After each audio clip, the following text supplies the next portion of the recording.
अस्सलाम वालेकुम। आज इस वीडियो में हम देखेंगे एस्टिमेशन में हम फुल एक घर की एस्टिमेशन भी करेंगे मज़ीद पार्ट 2 में।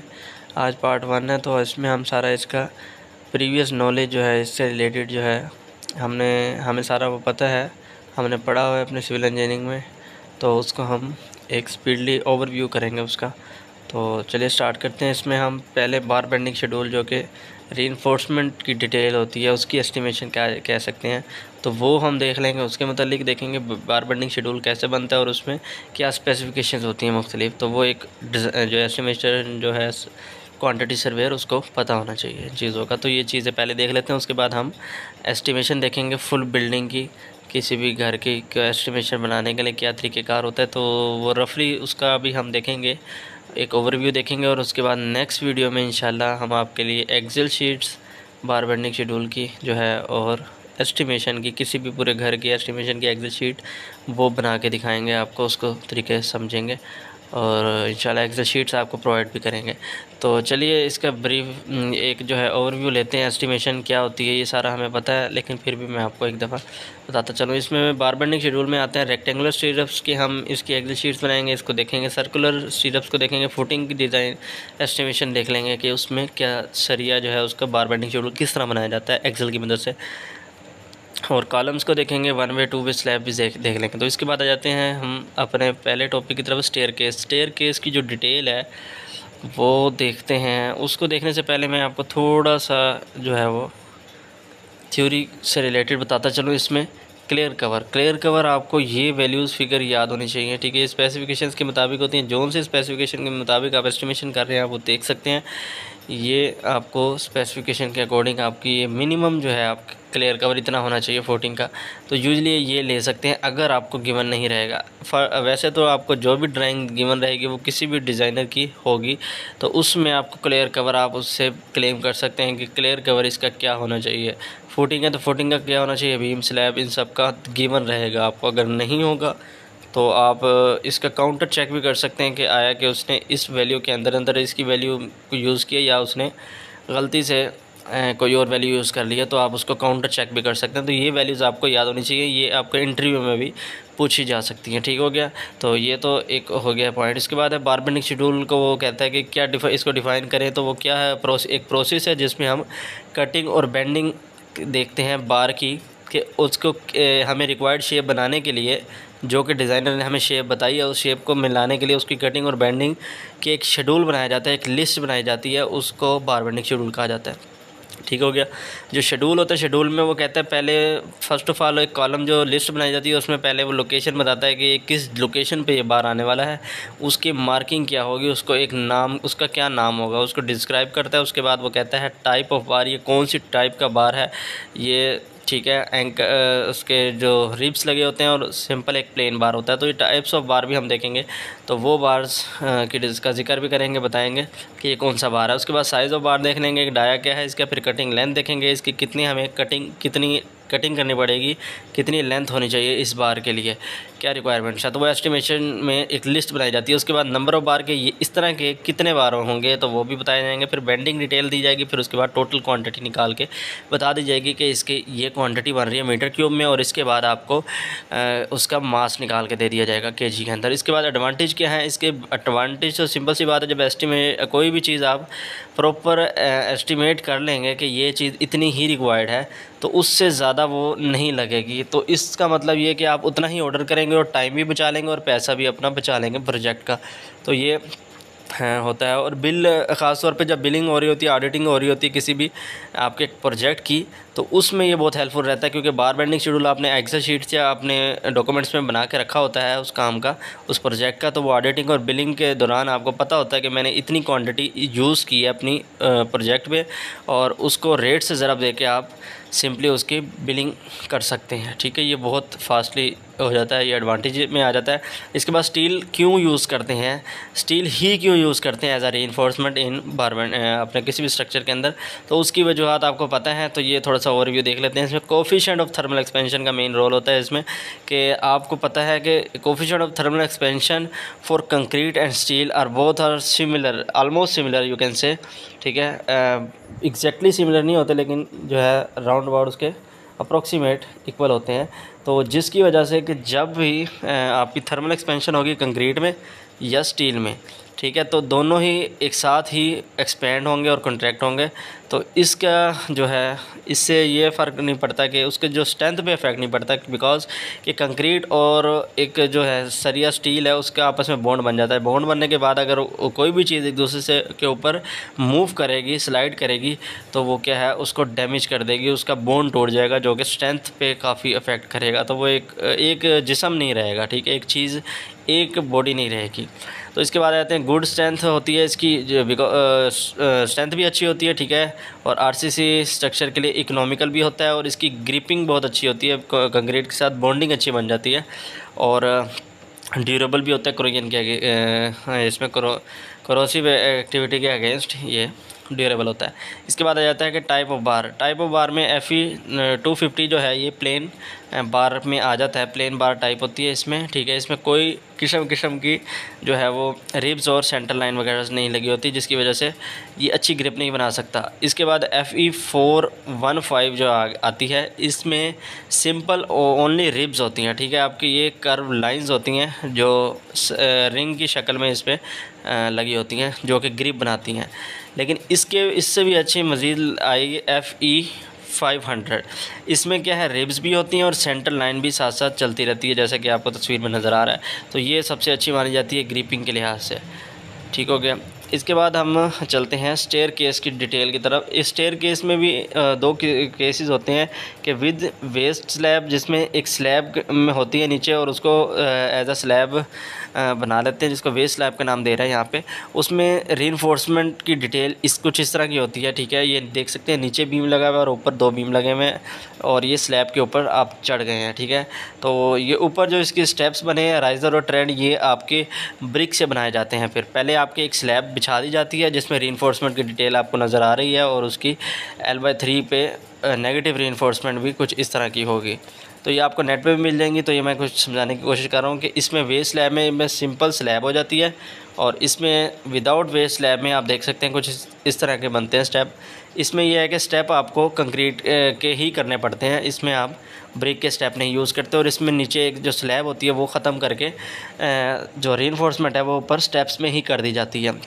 आप देख सकते हैं कुछ इस तरह की ये डिटेल होती है इसकी, ठीक है। तो ये कुछ इस तरह की विदाउट वेस्ट स्लैब ऐसे होती है। और वेस्ट स्लैब की भी 2 टाइप्स होती है। वेस्ट स्लैब में एक होती है जो सिंपल आपकी बिल्कुल स्ट्रेट नीचे से ऊपर टॉप फ्लोर तक चली जाती है। समटाइम ऐसे होता है कि आपकी हाइट ज़्यादा होती है और आप उसका जो है उसको यू शेप कहते हैं स्टेयर, तो यू शेप स्टेयर देते हैं। तो उसमें आप जब जाते हैं मिड लैंडिंग तक, तो ये देख सकते हैं ये बॉटम फ्लोर से मिड लैंडिंग तक आप चले गए हैं इस स्टेयर में, जो इसमें तस्वीर में नज़र आ रहा है। तो इसकी डिटेल कुछ इस तरह की होगी, ठीक है। और L/3 पे ये नेगेटिव बार होगा टॉप, और ये आप रीइंफोर्समेंट देख सकते हैं मेन और डिस्ट्रीब्यूशन बार का किस तरह है, ठीक है। तो ये चीज़ें आपको पता रहेंगी। अगर किसी को ये चीज़ नहीं पता तो ये मैंने आपको ब्रीफ जो है कर चुका हूँ डिटेल सारा पिछली वीडियोस में, तो आप वहाँ से देख सकते हैं, समझ सकते हैं। ये कोई इतना मुश्किल नहीं है। अदरवाइज़ ये हम जब बार बेंडिंग शेड्यूल करेंगे तो ये हम उस वक्त भी समझ लेंगे, इसके लिए कोई बॉदर करने की ज़रूरत नहीं है। मैं अब फ़िलहाल आपको डिफरेंस बता रहा हूँ। अच्छा, ये मिड लैंडिंग पे आ गए। मिड लैंडिंग से ऊपर अब आप इस तरह जाएंगे टॉप स्लैब तक, तो ये आपकी यू शेप स्टेयर कंप्लीट हो जाती है। इसके बाद लैपिंग जोन आता है। लैपिंग जोन क्या चीज़ होती है? लैप, जब भी आपको पता है कि आपका एक बार का साइज़ सम टाइम 12 मीटर होता है, कुछ फैक्ट्रीज़ का स्टैंडर्ड्स होते हैं कि इतनी ही लेंथ का बार मिलेगा, इससे ज़्यादा का नहीं मिल सकता।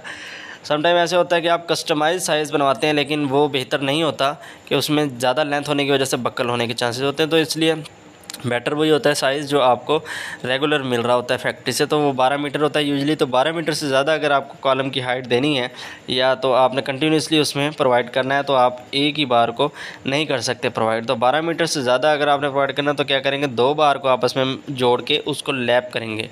अच्छा, ओवरलैप करते हुए आप देख सकते हैं, ये देख सकते हैं यहाँ पे थोड़ी सी कर्व एक बार को देख के यूँ जोड़ा गया है उसके साथ। इसकी ख़ास वजह क्या है? अच्छा, इसमें आप देख सकते हैं ये लैपिंग हुई है ऊपर, और उसके बाद फिर थोड़े से नीचे से लैप किया, फिर उसके बाद ऊपर से किया। ये तो अल्टरनेट लैप किया हुआ है कि एक ही जो है वो डिस्टेंस पे लैप नहीं होना चाहिए, थोड़ा ऊपर नीचे मूव कर सकते हैं आप लैप को। तो इस तरह कुछ लैप होना चाहिए। और इसमें ये बताना था कि कॉलम में लैप जो है वो हमेशा सेंटर में देना चाहिए, जोन बी में, ना कि जोन ए, यानी कि जो कि स्लैब के करीब होगी, और ना स्पोर्ट के करीब या टॉप स्लैब उसके करीब नहीं देना चाहिए। सेंटर के अंदर कॉलम के आपको लैपिंग प्रोवाइड करनी है अगर कोई भी लैप करना है। और 32 मिलीमीटर से डाया अगर आपका बार का ज़्यादा हो जाता है तो आप लैप नहीं प्रोवाइड करेंगे, वेल्डिंग करेंगे। तो ये आपको गैस वेल्ड हो करना पड़ेगा फील्ड पे। तो ये आपको पता होना चाहिए एज आ प्रैक्टिकल डिज़ाइनर, ठीक है। फील्ड में आपको ये चीज़ों को पता होना चाहिए। इसके बाद बीम पे आ जाते हैं। बीम के लैपिंग कैसे करेंगे? बीम की लैपिंग जो है वो सेंटर की बजाय अब आपने कि स्पोर्ट्स के करीब करनी है। और स्पोर्ट्स के करीब भी इस तरह करनी है कि आपने अगर बॉटम बार को लैप करना है तो वो जिस जगह हो रहा है, और तो ऊपर का जो लैप अगर करना है तो वो आपने थोड़ा सा आगे करना है, एक ही जगह पे लैप नहीं करना, जैसे कि नज़र आ रहा है तस्वीर में। ठीक हो गया। अच्छा, मैं ये बता रहा था कि ये बार को यूँ लैप करते हुए इस तरह बेंड दे के क्यों करते हैं? ये स्लोप जो देते हैं इसको जोगल का नाम देते हैं, ठीक है। टेक्निकल लैंग्वेज में इसको जोगल कहा जाता है। और ये क्यों प्रोवाइड किया जाता है? इसका ख़ास मकसद यही है कि इसमें लोड परफेक्टली जो है वो एक जो बार से दूसरे बार में फुली ट्रांसफ़र होता है। अदरवाइज़ अगर आप स्ट्रेट प्रोवाइड करेंगे तो सम जो है लोड आपका परफेक्टली जो है वो ट्रांसफ़र नहीं होगा। तो ये इसमें देखा गया, इसलिए ये जोगल प्रोवाइड किया जाता है एज अ फील्ड पे। आपको अगर आप साइट इंचार्ज होंगे तो आपको ये चीज़ें देखनी पड़ेंगी, ये इस तरह ही आपने प्रोवाइड करवानी है, ठीक है। और अगर डिज़ाइनर नहीं देता इस तरह के माइनर डिटेल्स तो आपको ये पता होना चाहिए फील्ड में कैसे करवाना है। चेयर क्या होता है? चेयर आपको सिंपल पता है, स्लैब में दी जाती है। स्लैब की टॉप रीइंफोर्समेंट ख़ास तौर पे उसको इन प्लेस रखने के लिए, ताकि कंक्रीट करेंगे, कंक्रीट के वज़न की वजह से वो दब ना जाए, वो सरिया जो है स्टील आगे पीछे होकर किसी और जगह ना चले जाए। उसकी परफेक्ट लोकेशन पर रखने के लिए उसे चेयर प्रोवाइड की जाती है ताकि अपनी जगह से मूव ना करे ड्यूरिंग कंक्रीटिंग, ठीक है। इसके बाद यहीं पर इसको स्पेसर क्लियर कवर भी कहते हैं। अब ये बीम के अंदर यूज़ हो, अगर दो आपने लेयर प्रोवाइड करनी है ऊपर नीचे बार, जैसे ये टोर के नाम से दो बार लिखे हुए हैं, ऊपर नीचे लेयर्स प्रोवाइड की हैं बार की, तो इनको आपस में स्पेस देने के लिए, इनको आप एक दूसरे के थोड़ा सा डिस्टेंस पे रखने के लिए, एक अपनी लोकेशन पे रखने के लिए स्पेसर प्रोवाइड करते हैं, एक बार प्रोवाइड करते हैं जिसका डाया जो है वो जो ऊपर लेयर्स में बार हैं उनके डाया से ज़्यादा होगा, और कम से कम उससे तो ज़्यादा होना चाहिए जो आपकी कंक्रीट में एग्रीगेट यूज़ हो रहे हैं तो उससे ज़्यादा होना चाहिए। तो इसके बाद आ जाते हैं हम लैपिंग लेंथ की तरफ। लैपिंग लेंथ आपकी प्रैक्टिकली जो है वो 50D यूज़ होती है। लैपिंग लेंथ आपको पता होना चाहिए। कॉलम में जो भी हम यूज़ करेंगे 50D यूज़ करेंगे। इसमें D क्या है? डाया ऑफ बार, जिस बार को आप लैप कर रहे हैं उसको डाया ऑफ बार कह रही है। अच्छा, इसमें आपने याद रखना है अगर दो बार आपस में मिल रहे हैं, एक बार का डाया 20 मिलीमीटर है, दूसरे का 25 मिलीमीटर है, तो आपने क्या करना है? 20 मिलीमीटर यानी कि कम डाया ऑफ बार यूज़ करना है 50D के अंदर, फार्मूले के अंदर, ठीक है। तो ये देख सकते हैं मैंने यूज़ किया हुआ 1000 मिलीमीटर आ रहा है इसकी लेंथ, मैंने इसकी ओवरलैप 1000 मिलीमीटर किया। इसी तरह लैप लेंथ 24D से लेके 40D तक यूज़ किया जाता है, लेकिन फील्ड में ज़्यादातर 50D प्रेफर किया जाता है। तो ये मैं आपको बता रहा हूँ।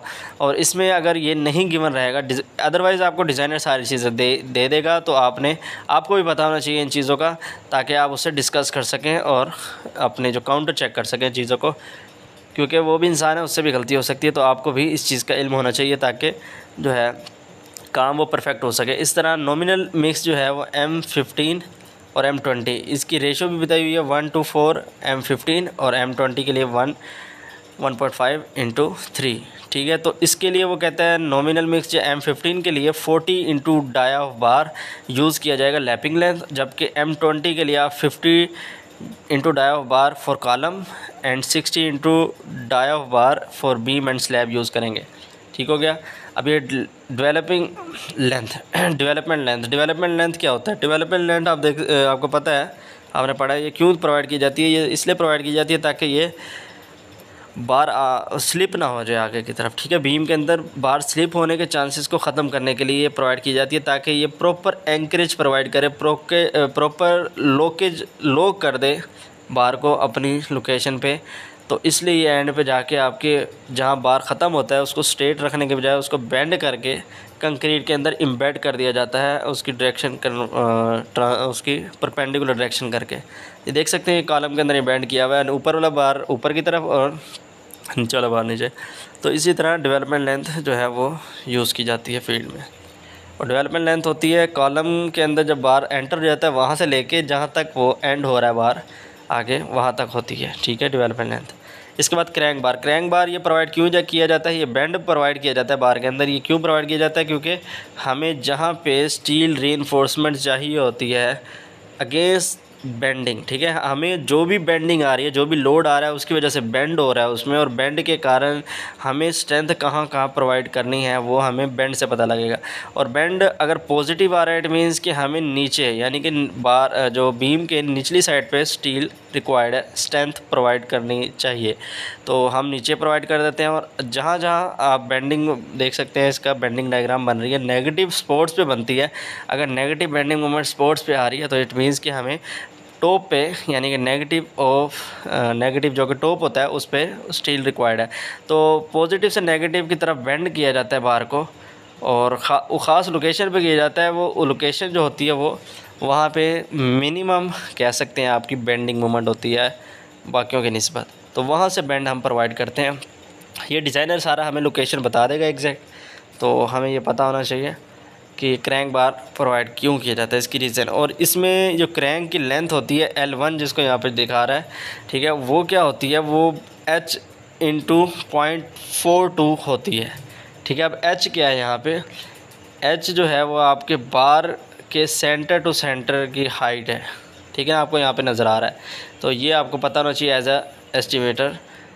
क्वांटिटी आप निकालेंगे तो उसमें आपको ये चीज़ें पता होनी चाहिए। इस तरह नंबर ऑफ़ बार स्लैब के लिए निकालने का तरीक़ेकार आपको पता है। अगर एक्स डायरेक्शन में आप देखना चाह रहे हैं कि वाई एक्सिस के पैरेलल कितने बार आएंगे आपके, ठीक है, वाई एक्सिस के पैरेलल कितने बार आएंगे, तो आपने क्या करना है, वाई एक्सिस के परपेंडिकुलर जो वाई एक्सिस के आपने देखना है पैरेलल कितने बार आएंगे। तो आप क्या करेंगे, वाई एक्सिस के आपने पैरेलल देखना है कितने बार आएंगे, तो आपने वाई एक्सिस के परपेंडिकुलर डिस्टेंस देखना है, वो क्या है, 12 फीट है। 12 फीट को आप डिवाइड करेंगे, किस बार का आप देखना चाह रहे हैं, कौन सा बार की आप नंबर ऑफ़ बार देखना चाह रहे हैं, तो आप देखना चाह रहे हैं जो वाई एक्सिस के पैरेलल पड़े हैं बार, जिनकी स्पेसिंग कितनी है, 300 मिलीमीटर यहाँ पे लिखी हुई है, उसको आप फीट में कन्वर्ट करके डिवाइड कर देंगे 12 फीट से, तो आपको ये +1 करने के बाद ये आपके नंबर ऑफ़ बार आ जाएंगे। तो ये सारा आपको पता है, ये आप इधर से देख के समझ सकते हैं। अदरवाइज़ ये हम जब एस्टिमेट करेंगे तो ये हम वहाँ पे भी देखेंगे। नंबर ऑफ़ स्टीरअप्स कैसे निकालते हैं, एक्चुअल लेंथ ऑफ, ये देख सकते हैं कॉलम की हमें यहाँ पे लेंथ दी हुई है, 12 फीट की एक हाइट पे, 12 फीट में जो स्पेसर जो टाइस प्रोवाइड की गई हैं आपको, स्टीरअप्स कह सकते हैं या टाइस कह सकते हैं आप, वो प्रोवाइड किए हैं, उनकी स्पेसिंग 6 इंच है, 12 का 12 और 6 इंच स्पेसिंग है आपस में 12 फीट तक। और उससे नीचे 6 फीट पे आप देखें तो स्पेसिंग कम हो गई है उन टाइल्स की नियर द स्पोर्ट्स, तो उसमें क्या है 4 इंच रह जाती है पीछे स्पेस। तो आप क्या करेंगे, आपने सिंपली 2 दफ़ा आपने टाइल्स कैलकुलेट करनी है। वो कैसे करेंगे, 12 फीट में एक स्पेसिंग है तो आप 12 फीट की एक दफ़ा कैलकुलेट करेंगे कि इसमें कितने नंबर ऑफ़ टाइल्स आएंगे इस कॉलम में, और इस हाइट पे 6 फीट हाइट पे आप अलग कैलकुलेट करेंगे। तो ये देख सकते हैं नंबर ऑफ़ स्टीरअप्स मैंने निकाले हैं, 12 feet 6 feet divided by 4 inch.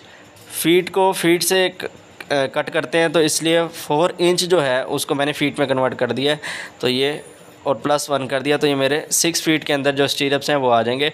जबकि 12 फीट में कैसे निकालूंगा, 12 फीट लेंथ रखूँगा और इसको डिवाइड कर दूँगा इसके स्पेसिंग ऑफ टाइल्स पे जो कि 6 इंच है, उसको भी फीट में कन्वर्ट करने के बाद मैं आपको नंबर ऑफ़ स्टीरअप्स निकाल दूंगा, तो ये टोटल नंबर ऑफ़ स्टीरअप्स आ जाएंगे। तो ये आपको तरीक़ेकार पता होना चाहिए। इसी तरह steps use to calculate the reinforcement. अच्छा, वो कहते हैं कि रीइंफोर्समेंट निकालने के लिए हमें स्टेप्स कौन से जो है वो याद रखने होंगे। पहले तो हमें एक टेबल बनाना होगा जो एक्सेल शीट में हम बनाएंगे, ठीक है, ये आपने चीज़ें पढ़ी हुई हैं, मैनुअली कैलकुलेट की हुई हैं, तो ये हम कल एक्सेल शीट में इंशाल्लाह नेक्स्ट वीडियो में हम देखेंगे इसको।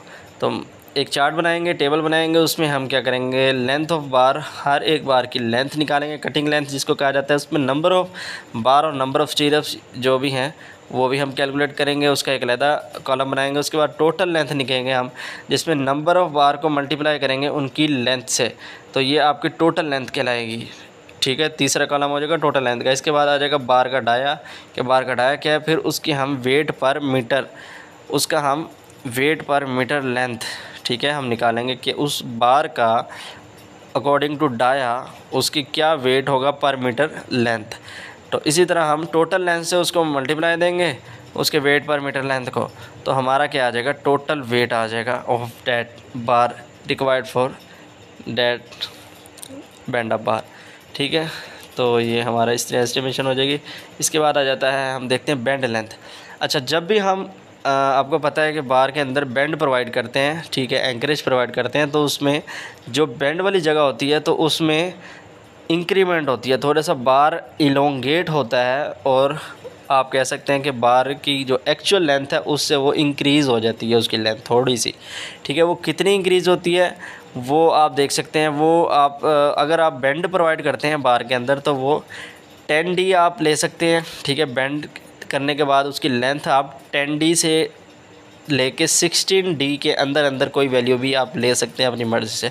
अब इसमें D क्या है, D क्या है, उस बार का डाया जिस बार की आप बेंड लेंथ निकाल रहे हैं। ठीक हो गया, तो आप देख सकते हैं ये 9D क्या मैंने लिखा हुआ है, 9D एक्चुअल में जब आप बेंड करते हैं तो बेंड करने की लेंथ को कहा जाता है 9D, और +1 क्या है, ये आपकी एक्चुअल जो आप जब इलोंगेट होता है बार एक्चुअल साइज़ से जब आप बेंड प्रोवाइड करते हैं तो वो 1D उसको कहा गया। तो ये 1D और 9D मिला के 10D अप्रॉक्सीमेट ये इस तरह की कैलकुलेशन होती है। तो आप 10D से लेके 16D तक इसकी बेंड लेंथ ले सकते हैं किसी भी बार की।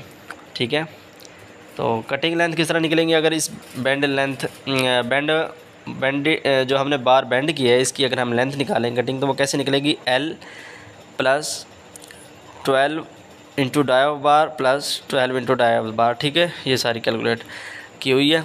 लैपिंग लेंथ, अच्छा बीम की लैपिंग लेंथ क्या है, 50 इंटू D होगी। ठीक हो गया, और ये देख सकते हैं नेक कॉलम और फुटिंग जहाँ पे मिल रहे हैं आपस में, तो इनका भी जो स्टील आ रहा है उसकी भी आपने लैपिंग प्रोवाइड करनी है, जैसे कि आपने बीम और कॉलम में प्रोवाइड की थी, इसमें भी प्रोवाइड करनी है। कैसे, कितनी प्रोवाइड करनी है, 16 इंटू डाया बार। ठीक है, तो ये लैपिंग इस तरह प्रोवाइड करनी है, ये भी आपको स्पेसिफिकेशन का पता होना चाहिए।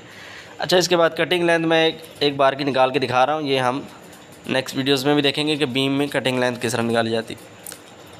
अच्छा, आप देख सकते हैं सेंटर टू सेंटर जो इसका कवर और लेंथ है बीम की वो L है। ठीक है, L को जब आप एंकरेज लेंथ जो कि आप देख सकते हैं एंकरेज LD जो लिखी हुई है वो लेंथ एक साइड पे भी है और दूसरी साइड पे भी है, दोनों राइट और लेफ़्ट दोनों पे है, तो ये दोनों ऐड हो जाएंगी L के अंदर। ये ऐड कर दी मैंने कटिंग लेंथ में। इसके बाद आप प्लस करेंगे 0.42 इंटू H, क्योंकि आपने ये क्रैंक बार प्रोवाइड किया है जिसमें आप ये देख सकते हैं इंक्लाइंड जो बार है उसकी लेंथ आपने ज़रूर देनी है, वो नहीं भूलनी है आपने। वो कितनी है, 0.42 इंटू H। ठीक है, वो H क्या है, H आप सेंटर टू सेंटर बार की हाइट है वो आप निकाल लेंगे।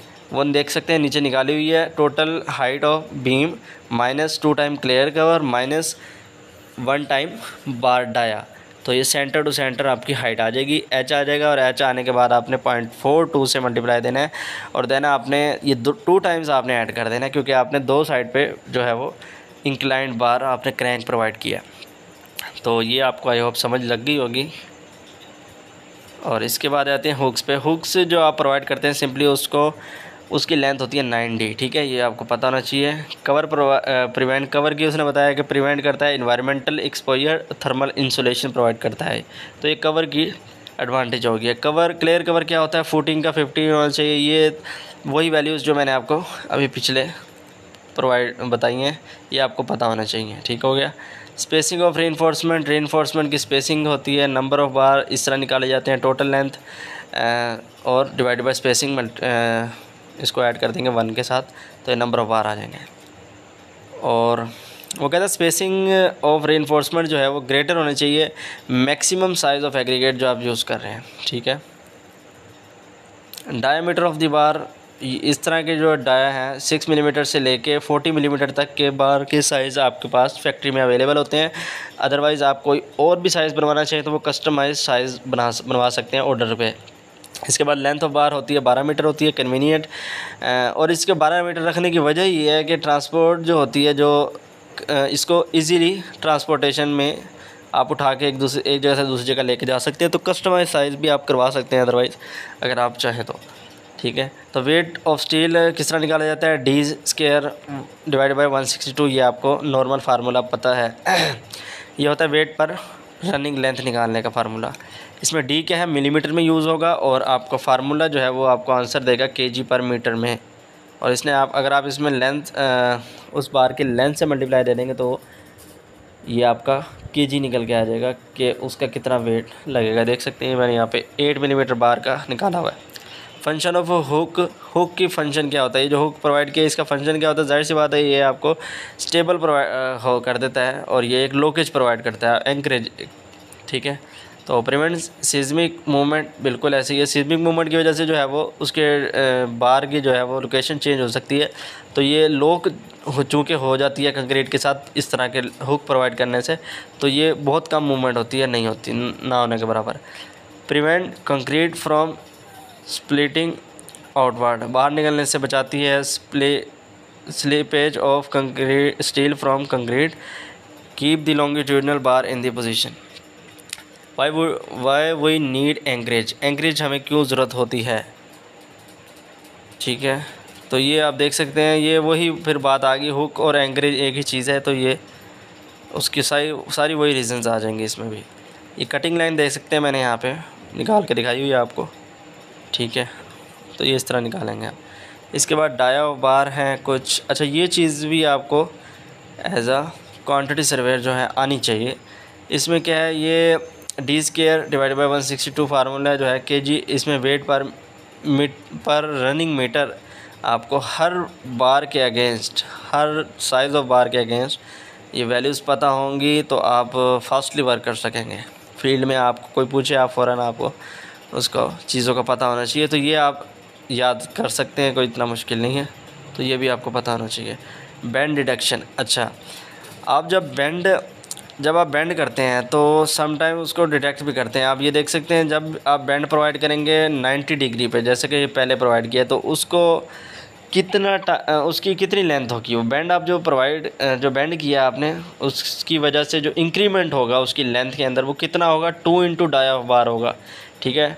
और अगर आप कहते हैं कि बेंड आप करते हैं इस तरह, जो सेकंड नंबर पे 135 डिग्री पे आप बेंड करते हैं, ठीक है, 0 से, तो आपके जो है वो लेंथ में इंक्रीमेंट आएगा बार की बेंड पे, वो कितना आएगा, 1 इंटू डाया बार, ठीक है। और अगर आप प्रोवाइड करते हैं 45 डिग्री पे बेंड, जिस तरह के थर्ड नंबर पे है, तो वो आपकी लेंथ जो इंक्रीमेंट होगी वो बार की, वो कितनी होगी, 3 इंटू डाया बार होगी। और अगर आप 180 डिग्री पे बेंड करते हैं, जो कि आप देख सकते हैं यहाँ पे बीम के अंदर भी हुक प्रोवाइड की हुई है, तो ये 180 डिग्री पे है, तो ये बेंड 180 डिग्री पे हम आप कह सकते हैं इसको, तो ये डिटेक्ट होगा, बेंड डिटेक्शन कहते हैं इसको, ठीक है। जब आप जब आप कटिंग लेंथ निकाल रहे होते हैं तब आपने ये बेंड जो होती है, बेंड की वैल्यू ये आपने डिटेक्ट करनी होती है। बेंड की वजह से जो इंक्रीमेंट होता है वो आपने हमेशा डिटेक्ट करना होगा, नेगेटिव यानी कि माइनस करना होगा टोटल एक्चुअल लेंथ में से, ठीक है। ये बात याद रखनी है। 180 डिग्री आ रहा है आपको ये बेंड, तो आपने क्या है 4 इंटू डाया बार जो है वो डिटेक्ट कर देना है टोटल लेंथ जो आपकी आ रही होगी। अच्छा ये तो हो गया बार बेंडिंग शेड्यूल। इसके बाद हम देख लेते हैं एस्टिमेशन। अगर आप किसी भी बिल्डिंग की कर रहे हैं तो उसमें आपको किस किस किस्म का जो है वो इन्फॉर्मेशन आपके पास होगी तो आप कर सकेंगे। पहले तो आपके पास सारी ड्राइंग्स होनी चाहिए। ड्राइंग्स कौन कौन सी, centre line with column footing, detail ground beam and levels होने चाहिए आपके पास, इसकी डिटेल हो, और डोर और विंडोज़ की एलिवेशंस व्यूज़ होने चाहिए, brick work with sections and elevation, staircase detail, slab and beam plan and sections detail, flooring detail और प्लम्बिंग डिटेल। तो ये सारी डिटेल होगी तो आप हर एक चीज़ की इंडिविजुअली जो है वो एस्टिमेशन कर सकेंगे। तो ये इंशाल्लाह हम देखेंगे नेक्स्ट वीडियो में। तो अभी फ़िलहाल मैं आपको थोड़ा बहुत इसका ओवरव्यू दे दूँ कि कैसे होता है। डिटेल एस्टिमेट कर रहे हैं हम इसमें, तो उसके लिए हमें क्या है वो समटाइम्स हमें वॉल्यूम निकालना पड़ेगा। जैसे कि कंक्रीट की हमें बताना पड़ेगा कि कितना क्यूबिक मीटर कंक्रीट यूज़ हो रहा है, तो उसकी क्वांटिटी निकालेंगे वॉल्यूम मीटर क्यूब में। इसी तरह समटाइम हमें बताना पड़ेगा कि हमें प्लास्टर करना है तो कितना करना है इस जगह पे। तो प्लास्टर हमेशा मीटर स्क्वायर में होता है, आपको पता है, लेंथ इंटू विड्थ होगी, क्योंकि उसकी थिकनेस जो है वो एक स्टैंडर्ड होती है और बहुत कम होती है, तो वो एरिया में आ जाता है। इसके बाद आप समटाइम्स आपको कुछ चीज़ों की नंबरिंग बतानी होगी कि ये चीज़ें यानी कि ये डोर्स जो हैं वो कितने नंबर के हैं, ठीक है। उनका साइज़ तो सेम ही रहेगा और तो आपको उनके नंबर्स बताने पड़ेंगे ईच में, तो उनका यूनिट ईच होगा। रनिंग मीटर समटाइम बताना पड़ेगा कि ये पाइप जो है वो रनिंग मीटर में है, उसकी लेंथ ही है। समटाइम जिस तरह के स्टील होता है उसका आपको केजी में वेट बताना पड़ेगा। तो ये एस्टिमेशन होती है, टोटल डिटेल एस्टिमेशन। इसमें आपने टेबल बना लेना है सीरियल नंबर का, डिस्क्रिप्शंस का, फिर उसके बाद नंबर्स का, फिर उसके बाद length, width, height and total quantity, then unit. इसके बाद आपने जो है वो 1 बाय 1 जो है आपके आइटम्स होंगे जिनका आपने एस्टिमेशन करना है। स्टेप बाय स्टेप आपने चलते जाना है और वो सारे आप देख लें। साइट क्लियरिंग होता है, एक्सकेवेशन करेंगे, फिर आप सैंड फिलिंग करेंगे, पीसीसी डालेंगे, लीन कंक्रीट जिसको कहते हैं, फुटिंग कंक्रीट होगी, फुटिंग के बाद शटरिंग होगी, सॉरी शटरिंग पहले होगी, कंक्रीट बाद में होगी। तो शटरिंग जो है इसमें शटरिंग जो है मीटर स्क्वायर में होगी, आपको पता है, ठीक है। तो इसकी जो क्वांटिटी निकाली जाएगी वो मीटर स्क्वायर में होती है, क्योंकि इसके रेट भी जो डिसाइड होते हैं वो मीटर स्क्वायर में ही होते हैं। तो आपको ये पता होना चाहिए जिन चीज़ों के रेट्स जिस यूनिट में है उस यूनिट पे आप उसकी क्वांटिटी निकालें तो बेटर रहेगा। आपको प्रॉपर वर्क कीजिएगा। इसके बाद पेडेस्ट्रल कॉलम शटरिंग की जाएगी। उसके पेडेस्ट्रल कॉलम यहाँ पे शो किया हुआ है कि ग्राउंड लेवल से लेके प्लिंथ लेवल तक की जो कॉलम की हाइट होती है वो पेडेस्ट्रल कॉलम कहलाता है, ठीक है। तो इसके बाद बैक फिलिंग करेंगे। फुटिंग में बैक फिलिंग किस तरह निकालेंगे वो सारा बताया हुआ है, ठीक हो गया, आप देख सकते हैं। ये हम इंशाल्लाह नेक्स्ट वीडियो में देखेंगे सारा।